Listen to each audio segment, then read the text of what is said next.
Hello，大家好，我是妮妮，欢迎来到我的频道，也欢迎大家来到我的频道里面的一个新的系列，也就是量体裁衣系列，就想和大家分享一下我们不同的部位如何通过穿衣去改善，因为我们经常会有不太满意的自己身体的一个地方嘛，来分别和大家分析不同的部位，我们应该如何去选择最适合我们的衣服。然后我在决定这第一期的主题的时候，就纠结了很久，因为就是不知道从哪一个部位开始，于是说我就选择了一个公平、公正、公开的方法。抓阄来抓出了今天的第一个主题，就和大家分享一下胸部的这个地方如何去选择最适合我们的一个胸部大小的衣服。那么我们在穿衣服的时候，面对胸部的这个部分会出现的问题，就是大胸或者胸部比较丰满的女生，我们在穿衣服的时候会比较容易显胖或者说显壮。那么小胸的女生可能会遇到的一个问题，就是当我们到达了一定的年龄，希望自己在穿衣服的时候比较有女人味，可能会因为胸部的这个地方不够丰满而导致看上去年龄比较小。所以今天的这支视频呢，就会和大家分享大胸或者小胸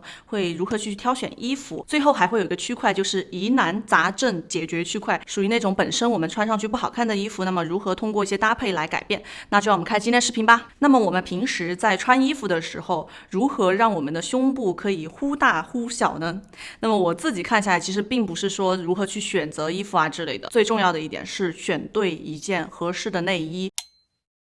其实这是我平时在穿衣服的时候总结下来的经验，因为我的胸部呢是属于 75C， 然后在美国的一个尺码是 34C， 所以我的胸部是可以通过内衣来让它看起来忽大忽小的。比如说我在穿紧身的衣服的时候，我就会选择有钢圈的内衣，让我的胸型看上去更好，然后更挺拔，整个人更精神。因为我们在穿紧身的衣服的时候，它是完全可以把整个胸部的线条显露出来的嘛。那么对于我在穿卫衣衬衫的衣服的时候，因为我本身是一个圆身体，然后侧面也是属于比较厚的身体，我如果穿一个宽松的衣服的话，或者衬衫，其实是会有一点点显胖的。那么我在穿这类的衣服的时候，我就会选择没有钢圈的内衣，甚至说是贴乳贴，或者说那种小背心，就会让我的胸部看上去小一点，然后平一点。那么我在穿卫衣或衬衫的时候，就会看上去整个人更轻薄一点。那么关于我平时穿的内衣的型号啊，然后具体的那种呢，我是之前在我的公众号上面写过一篇文章，我会把链接放在下方的信息栏或评论里面，如果感兴趣的朋友可以去看一下。那么像大部分的胸部的问题，我其实都觉得可以用内衣来解决，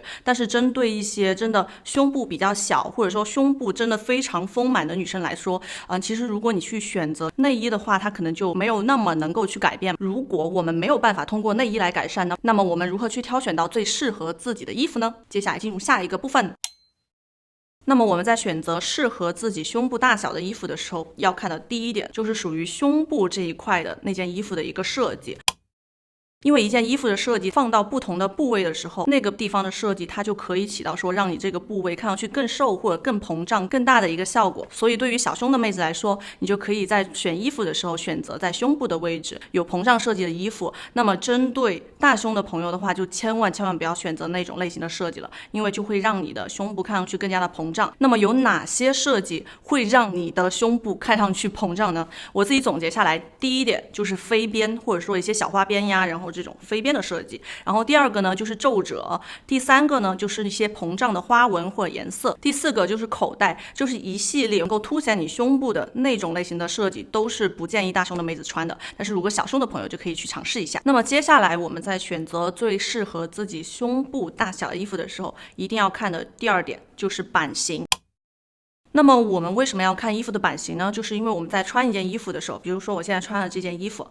我们在穿上之后，衣服都会根据我们的身材的曲线来做一个调整嘛，特别是在胸部的位置，是我们上半身最突出的一个部位，它就会把我们的衣服给顶起来。那么这个时候，如果你穿的是一件宽松的衣服的话，它就会穿起来完全没有腰线，就会让大家觉得说你整个人都是圆的，然后整个人都是胖的。所以以此类推嘛，针对一些胸部比较丰满的女生，我是建议大家去选择一些比较紧身的衣服的，因为它穿在我们身上之后，虽然我们的衣服会因为我们的胸部大小把它顶起来，但是因为它是一件紧身的衣服，它就可以显露出我们的腰身，让大家能够看得到我们身上有瘦的地方。那么对于那种宽松松的衣服，我就觉得比较适合一些小胸的妹子来穿，因为只有你们可以穿出那种非常瘦弱，然后很中性潇洒的感觉。但是也不是说所有的胸部比较丰满的女生都不适合穿宽松的衣服。比如说这一件 T 恤呢，就是我买的那种比较短的，然后虽然它上半身比较宽松，但是因为它可以露出我腰部和腹部比较瘦的位置，所以我在穿这件衣服的时候也能够穿出比较显瘦，然后比较潇洒的感觉。但是并不是所有的紧身的衣服都适合胸部丰满的女生来穿。比如说我在试自己的衣服的时候呢，我就试到了这件比较紧身的一件皮衣，然后它穿上之后呢，如果我把那个拉链拉上，它是一个非常贴合我身形的一件皮衣。我发现因为那个皮质是比较光面的，然后整体又比较硬，穿上之后反而会显得胸也特别的大，我觉得有点过分的一个成熟的感觉，就会有一点点显胖。所以我们在看衣服的版型的时候，不能说只要它是紧身的就适合我，而是要去看材质。那么第三点就是要看材质。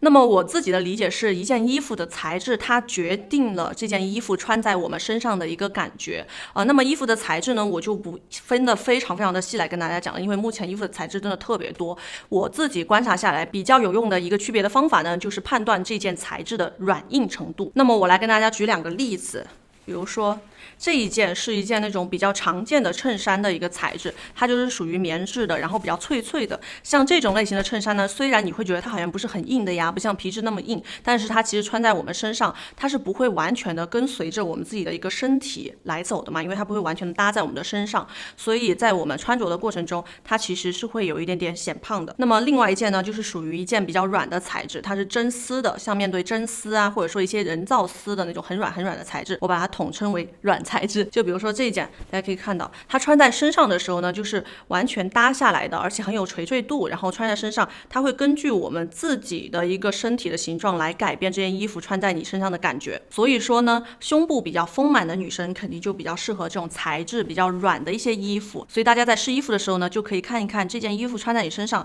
它是不是有垂坠度的。像这种类型的衣服就是属于100个人穿都有100种不同的版型的感觉。那么像这种硬的材质呢，我自己是觉得只有胸部比较小或者说小胸的妹子来穿，更能够穿出那种比较潇洒然后休闲的一个感觉。那么面对胸部比较丰满的女生，其实就不能说所有的软的衣服我都适合。我自己观察下来，如果你的胸部真的非常的丰满，就不太适合像我现在手里的这种真丝，然后它有那种亮面感觉的那种丝绸的衣服。因为像这种亮面的，它能够起到一种反光的效果，那么它一个胸部顶起来的凸起的这个位置，它就会更加的亮眼，就会更加的显胖。这一件它其实也是真丝，但是它因为是个哑光的那种真丝的材料，所以它穿上就会显瘦很多，再加上这个颜色也是一个显瘦的颜色嘛。还有一个部分呢，是属于说它从整件衣服出发的，但我觉得它也会影响你的胸部的大小，那就是颜色。就像我刚刚跟大家讲的嘛，就比如说刚刚那件哑光的真丝，因为它是蓝色的，深蓝色的一个颜色，所以看上去会对比白色更加的显瘦。那么我在颜色方面呢，就不跟大家讲的非常的细，因为目前只是看胸部嘛。那么在这里呢，就主要跟大家讲一些基础色，比如说黑色、白色、灰色和驼色是目前比较流行的一些基础色。黑色的话呢，大家可以看到就是属于一个非常显瘦的颜色，并且因为黑色是吸光色，但是它不会反光，所以它穿在我们身上的时候，我们就算胸部把衣服撑起来了，有一个曲线在那里，但是因为它只吸光不反光，所以在正面的时候并看不出来一个胸部的曲线，也就能够很完美的把你的胸部的曲线给藏住。那么另外一个基础色就是属于白色。那么白色我是觉得，如果你是一个胸部比较丰满的女生，而且你的腰又比较细，身材非常好的话，我觉得白色是可以穿的，它可以穿出一种比较精神然后比较向上的那种感觉。但是白色面对一些我觉得如果有小赘肉的女生的话，因为白色会把所有的那种赘肉的那种小的曲线都会显露出来嘛，所以它会有显胖的一个风险。那么第三个颜色就是驼色，希望你自己更加有女人味，然后看上去更成熟一点的话，驼色是一个非常好的选择。因为驼色它虽然也是一个比较放大的颜色，也会有一个放大胸部的一个效果，所以我平时在搭衣服的时候，如果我想要让自己看上去更加有女人味啊，然后看上去更加成熟的一点的时候，我就会穿这件驼色的一个紧身的衣服。那么最后一个颜色是我最推荐的一个颜色，也就是灰色。因为我觉得灰色首先它是一个最能凸显你身材曲线的一个颜色，就当你如果穿紧身衣服的时候，能够完全的看出你的身材的曲线，但是它又不会像白色那样把你所有的身材的一个肉肉的地方呀，然后一些小的凸起啊，或者说内衣的痕迹都完全暴露出来。还有一点就是它也不会像驼色那样太过女人味或者太过成熟，因为它是一个中性色嘛。然后好了，这些就是我平时针对胸部总结出来的一些挑选衣服的经验。接下来进入疑难杂症解决区块。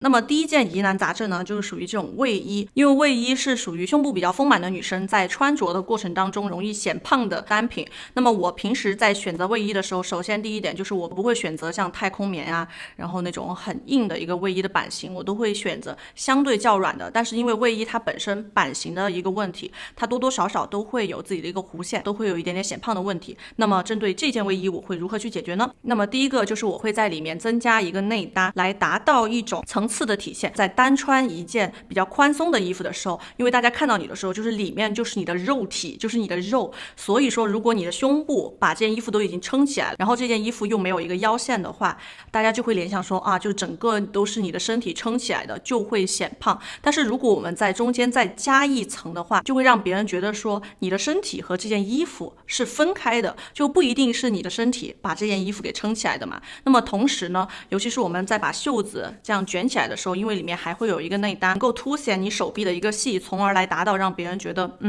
你其实是瘦的那种感觉。那么第二个方法呢，就是针对那种比较长的卫衣，我会系腰带，因为腰带也是一个能够体现腰线的部分嘛。当你把腰线给凸显出来的时候，别人就知道哦，你的腰那么细，那么你肯定也不会胖。然后第二个呢，是针对硬版型的衬衫的，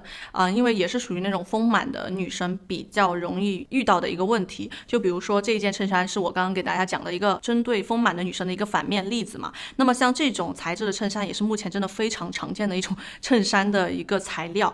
穿上是属于那种比较公文感的。那么我在扣上了扣子穿它的时候，其实真的非常的显胖，所以我在搭配这件衬衫的时候呢，我就会把扣子解开，或者说呢，我会在下摆的时候打个结，然后露出我的腰线，都是一个比较好的解决方法。但是说实话，我平时在穿衣服的时候，我不太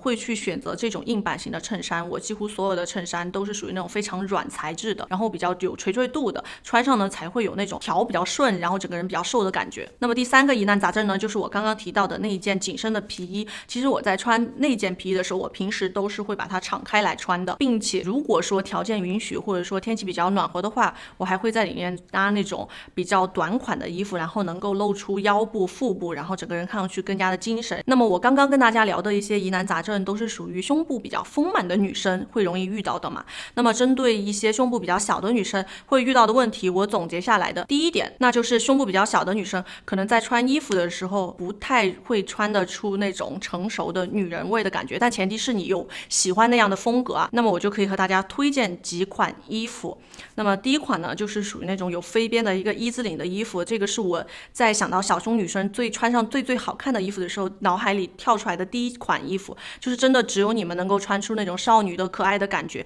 并且它的这个部分有飞边或者说有皱褶的话，能够帮助你的这个胸部的位置看上去更加有曲线。然后或者说有一些小胸的妹子，她可能伴随而来的问题就是属于骨架没有那么的大，所以在穿一些软的衣服的时候可能撑不起来。那么这个位置我和大家提的一个建议就是，你其实可以在里面搭一些内搭，或者说里面搭一些本来材质可能比较硬挺的衣服，来帮助你的这个位置有一个叠加，或者说你直接穿那种比较有垫肩的衣服呀。但是这个部位可能就是会聊到说骨骼呀，然后身材的那个骨架的问题了。然后这些就是我总结下来的一个经验。但是最后我就是有一点点担心大家在看了那么多之后就在想啊，我究竟还是要怎么去选衣服呀？就是因为在看了那么多点之后呢，你没有办法有一个连结嘛，或者说脑子里面没有一个特定的衣服的款式，在挑选衣服的时候可能还是会觉得无从下手。所以我就跟大家分别总结出来了胸部丰满的女生千万不能碰的衣服和胸部比较小的女生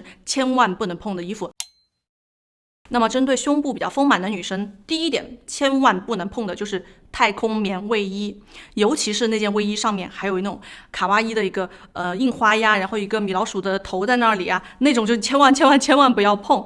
因为太空棉的卫衣它本身就是一个比较膨胀的设计，穿在身上的时候，就它自己本身就有一个版型在那里嘛，就会显得我们真的非常的雄壮。再加上如果它胸前还有印花，那种可爱的印花的话，那么面对胸部比较丰满的女生，穿上的第一件事情就是会导致那件印花变形。变形之后，首先会有的问题就是会显胖，然后并且会显壮，所以这个是最不推荐的。那么第二点呢，其实还不是我刚刚跟大家举例子的那种硬材质的一个衬衫，而是属于那种硬材质宫廷风泡泡袖衬衫，也是属于胸部丰满的女生千万不要碰的。那么针对小胸的女生来说，不是特别的适合那种特别紧身的吊带，首先它会让胸部看上去真的非常平，但是在这个部位我和大家分享的一个思路是一个比较大众的思路，就是我们穿衣服要有一个基础的我们整体的一个身材的曲线嘛，特别是女生在到达了一定的年龄之后呢，我们穿衣服可能是希望自己更加的有女人味或者成熟一点，也不希望自己一直保持着那种小女生的感觉。